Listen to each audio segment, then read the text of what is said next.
Hi, my name is Chemutai. Welcome to another episode of Politics and Politrix.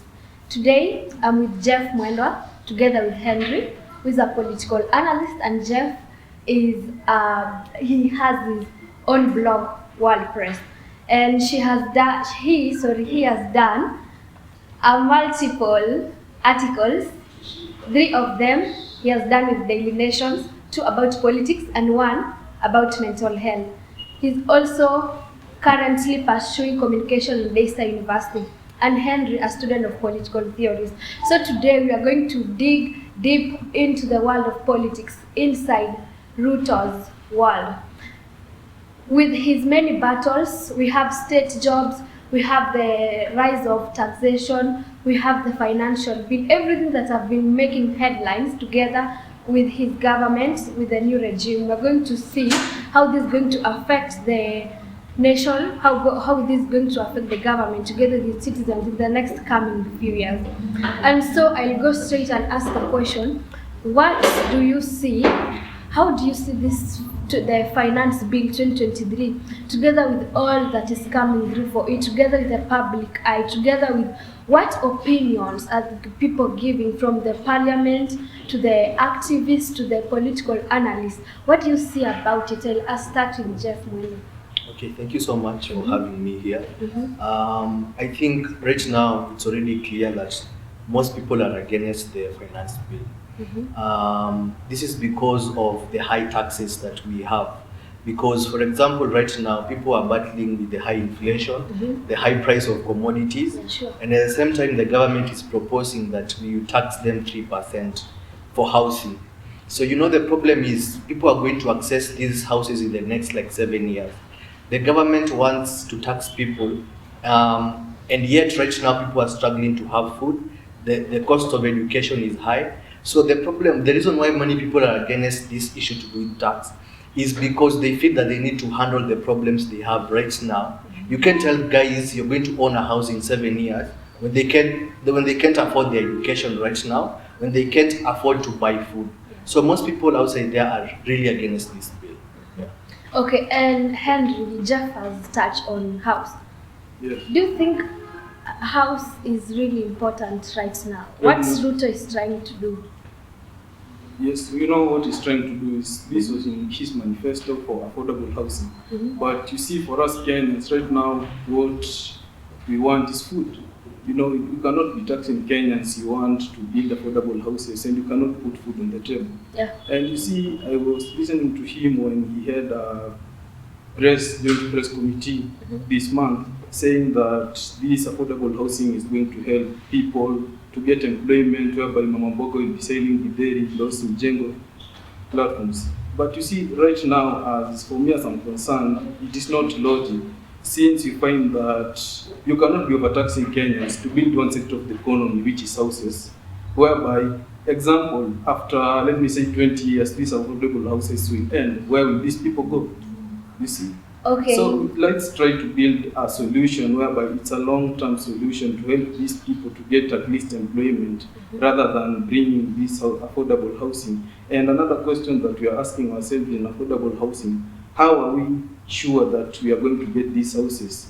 Because you see right now, as I'm concerned, the president who is now in power is William Ruto, and maybe he may not be the president in 2027, another president will come. And he will tell us now, we see Kenyans, I'm not the one who came with affordable housing. Yeah.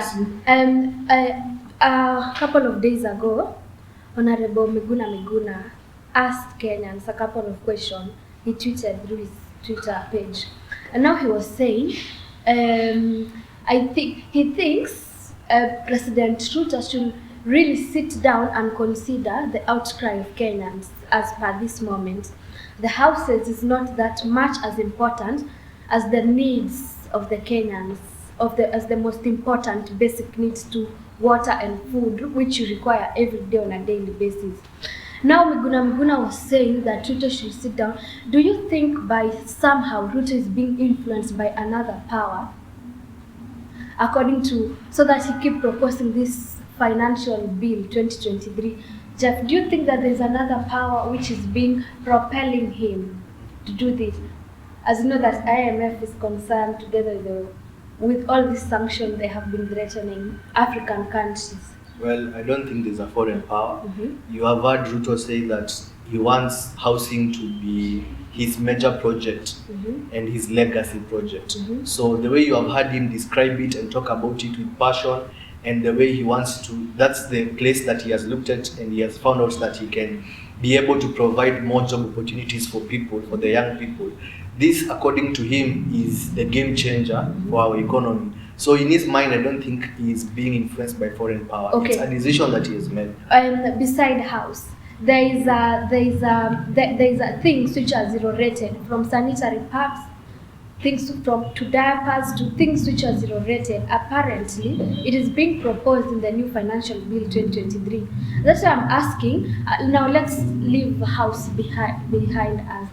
With all this proposal, even the zero rated things which are now being taxed, do you think it's all to do with the sanctions, with the IMF involved, with all those powers that are not? Do you think that it's a power behind? Because Ruto has said that it is not something which I'm making it to be a mandatory, but it's a tax which it will be better for a future Kenyan. Do you think that he is being propelled by another power? Yes, he's being propelled by many powers. This is the reason. As far as from now, Kenya, we don't have dollars in Kenya. I was listening to him, is it this week or last week, when he had a joint committee with African leaders, when he was talking about we as Africans, we should be able to use our own currency so as to sustain our economy. This tells you that as Kenyan, we don't have the dollar. And you know, he has a pressure whereby he first gave Kenyans many promises, and he is yet to fulfill those promises, and he doesn't have money. So even this tax bill that is being proposed for 2023, it's to help him so that money can be able to generate to the government, help him run his executive and his mandate as the president. So he has a lot of pressure following what is going on in our country. You know, we have inflation, everything is rising every now and then. So he has a lot of pressure from external powers. Jeff, do you think it will be good or it will be necessary if the state maybe will involve the citizens on what they think, rather than just say we're taking a proposed bill to the parliament? Because there's a time Honorable the Senator of Narok said, I don't remember his name, but he said that The Namango. yeah, thank you. He said that never blame President Ruto. I don't blame him. I blame your MPs, I blame your senators. Because each and every time a bill is amended, they are just quiet. They don't have power, because many of them are from the party which is the ruling, the current regime now. They say that it's like they are losing power. Do you think that they should consult the public, maybe? No, the problem that Kenyans, there's a problem because Kenyans, sometimes we vote out of emotions and we vote for our parties. You know, because every time a bill comes into place, we cannot be going back to the public. The public has already chosen people who are supposed to represent them, who are the MPs. Yeah. Now, the public should be able to tell the MPs that this bill will cost us at the end of the day. So when it goes to Parliament, you're supposed to vote against it. But now the problem is our MPs, they vote according to the party that they are in. You get. So yes, the public should be involved. And one way of involving the public is not always to go back to them and ask them to vote, because this cannot be a referendum or something like that. It's using the people who represent them. They take their opinions to Parliament. But now our problem is most of our MPs are bought and they want to do what the president says. That's where the problem comes in, because there's a higher probability that this bill is going to be passed. Why? Because the majority of the MPs are already in Kenya Kwanza. So as much as the public might be against this bill, the MPs just want to support the president. It's point that we vote for people not based on parties but based on agenda, people that can represent us even when what we want is against what the president is saying. Yeah. Henry, according to citizens of Kenya, living in Kenya is becoming unbearable each and every day. Yeah. We have seen several cases which have been making headlines days ago. So we have county strikes. We have cash delays in the counties. Recently, I saw a post from that the TSC have started to pay teachers in bits, like you see. So because MPs are being delayed cash, now the MPs will be wanaanza kulipwa in full, so that teachers and other, I don't know, other civil servants of the government wanaanza kupewa in bits. What do you see the future in Kenya in the next coming? Have it in mind that the MPs each and every day want they want, I don't know, they propose in huge figures allowances. We don't know how it's going to help them or how it's going to help Kenya, but where do you see the future in Kenya as far as this is concerned? As far as this is concerned, for me, I think the future in Kenya, the future is in us citizens as Kenyans. The future is in our hands. You know, the government is not government without us citizens. We are the one who elect these leaders. And for me, what I think as the future will be for Kenyans, you know, it's high time for us Kenyans to stand out in loud voices and say no to these taxes. Because you see, like right now, counties are demanding for their money. Since February, they haven't received their funds, and they are dying the government like 92.5 billion. Where will this money come from?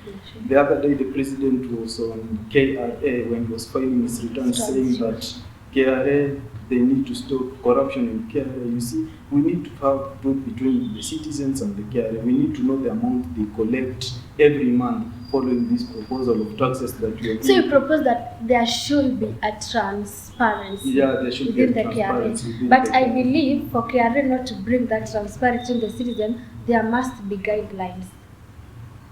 Yeah, there must be guidelines, and these guidelines should be put on by the National Treasury. You see, I never had the CS for Treasury coming on a place. I believe there are some things which the states cannot involve the citizens in it, right? Yeah.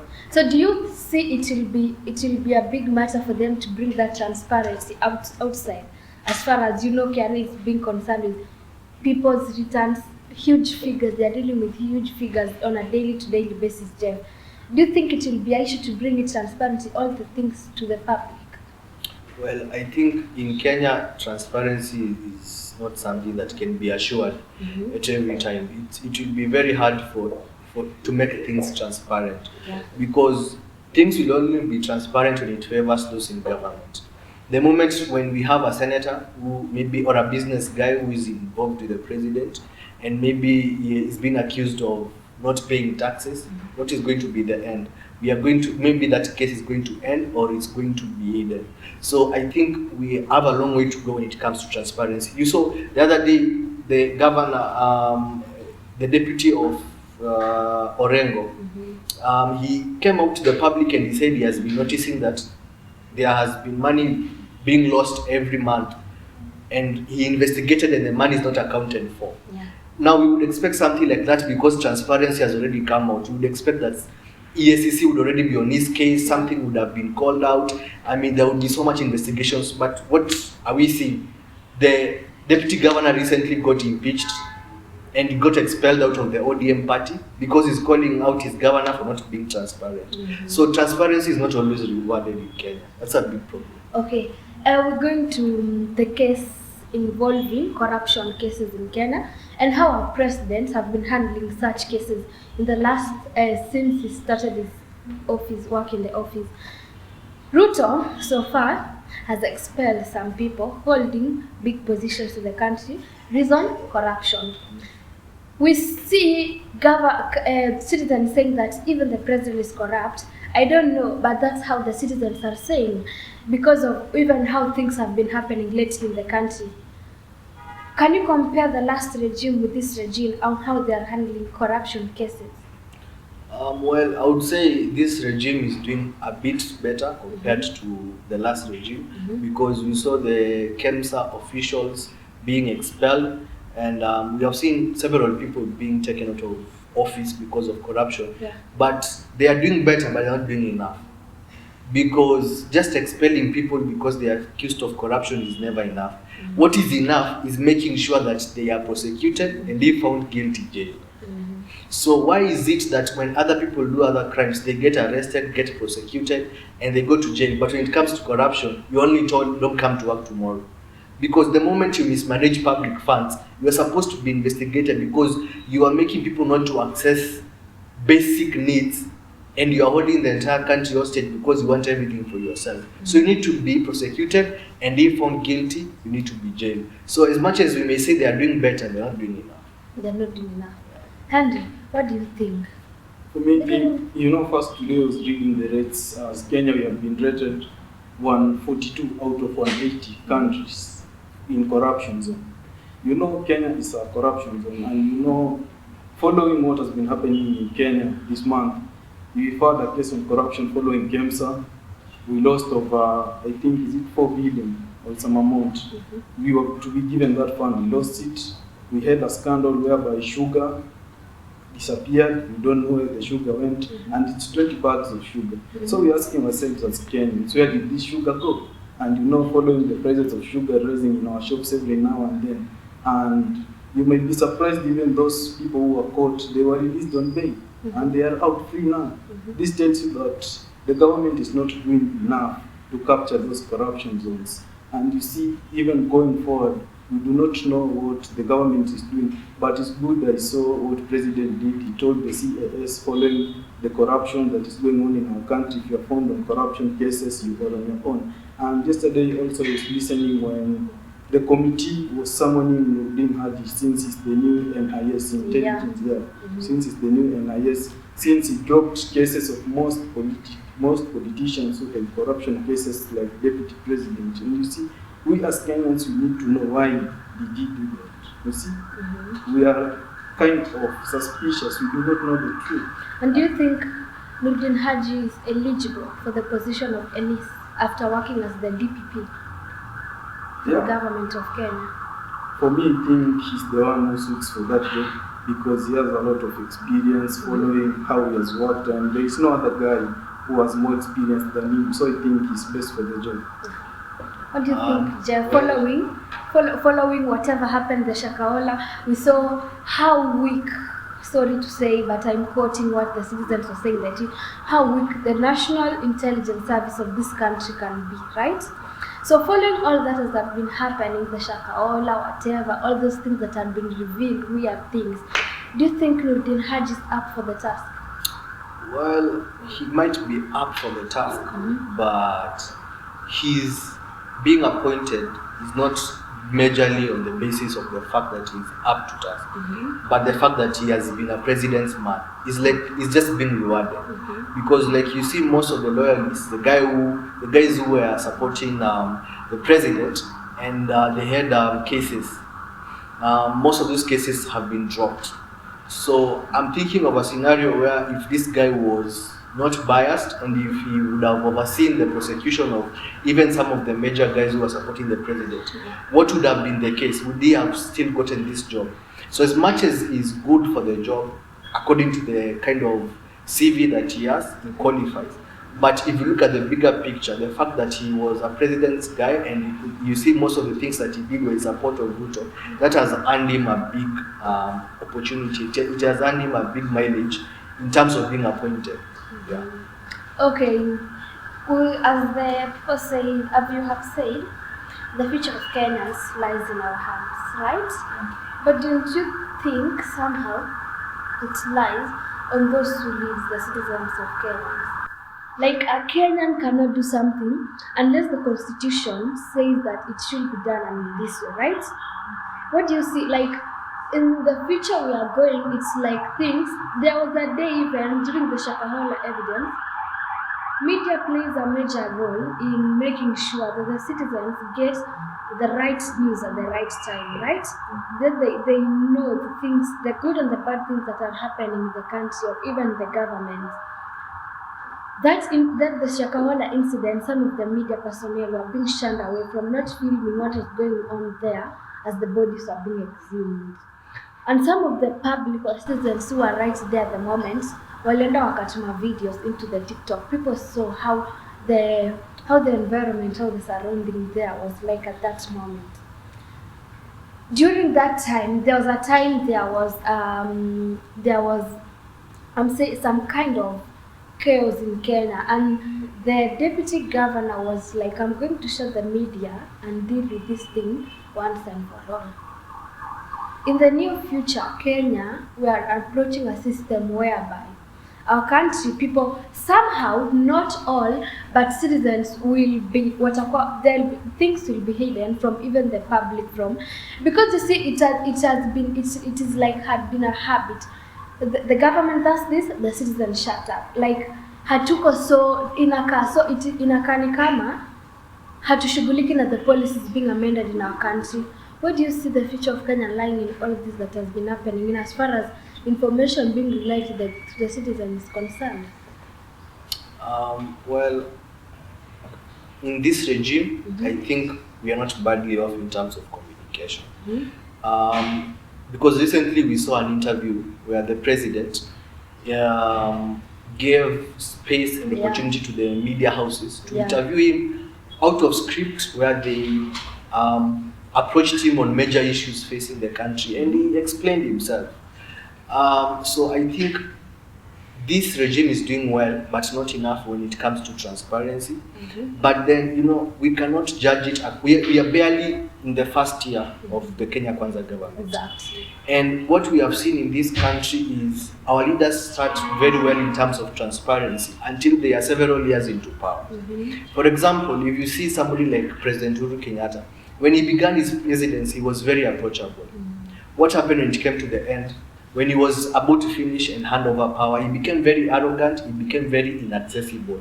So as of now, we can say the president is doing well when it comes to transparency, and the government is not badly off.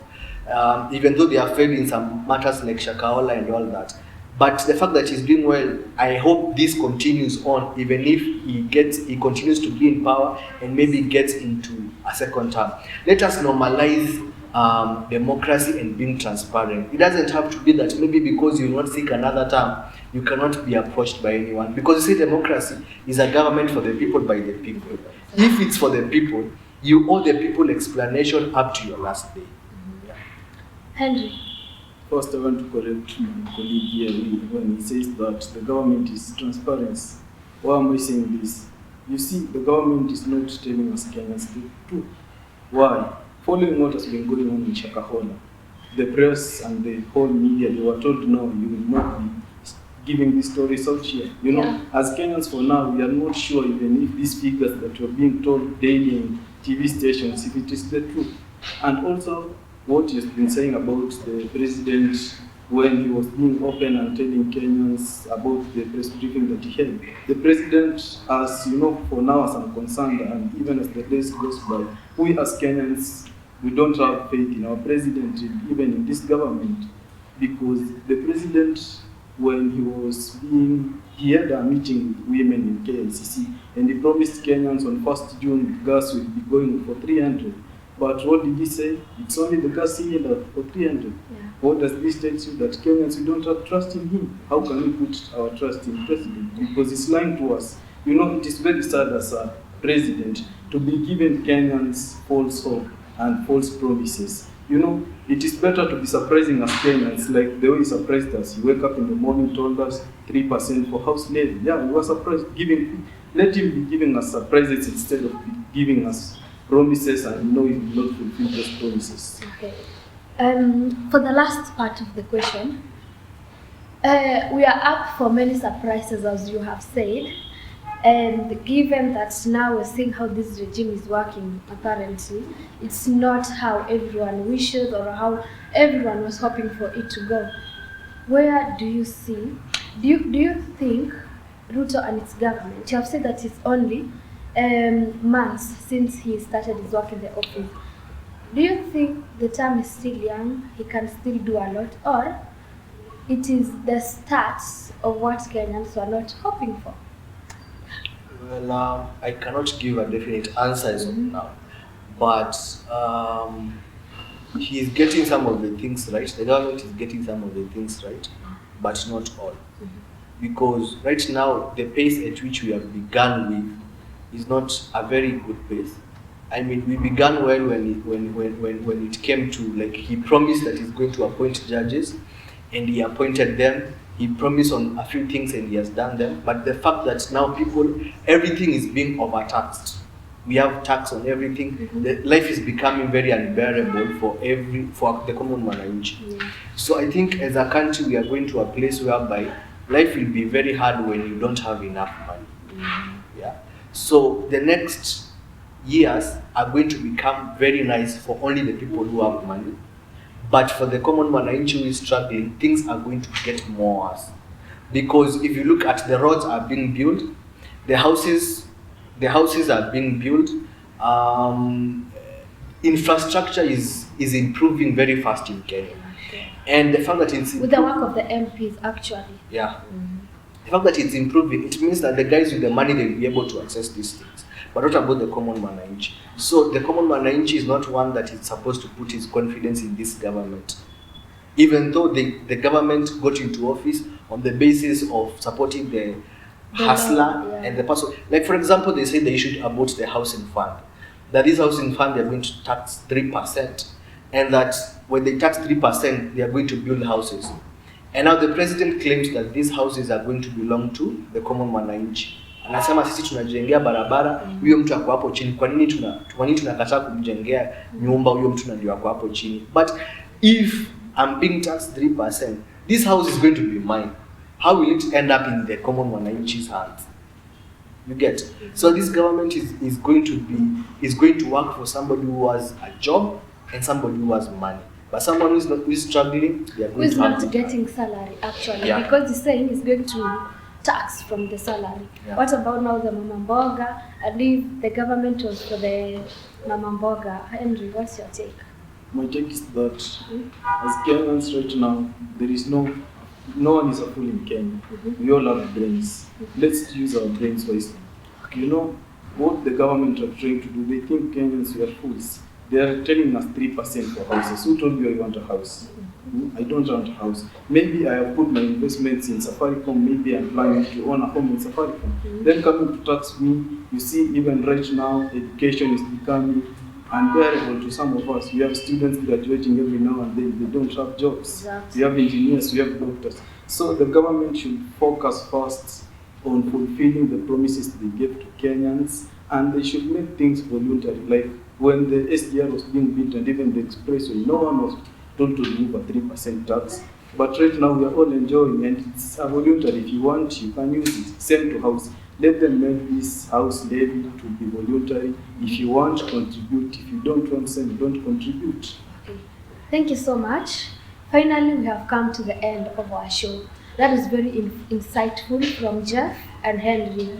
Till next time, stay tuned on our show, Politics and Politrix. I was your host, Chemutai going.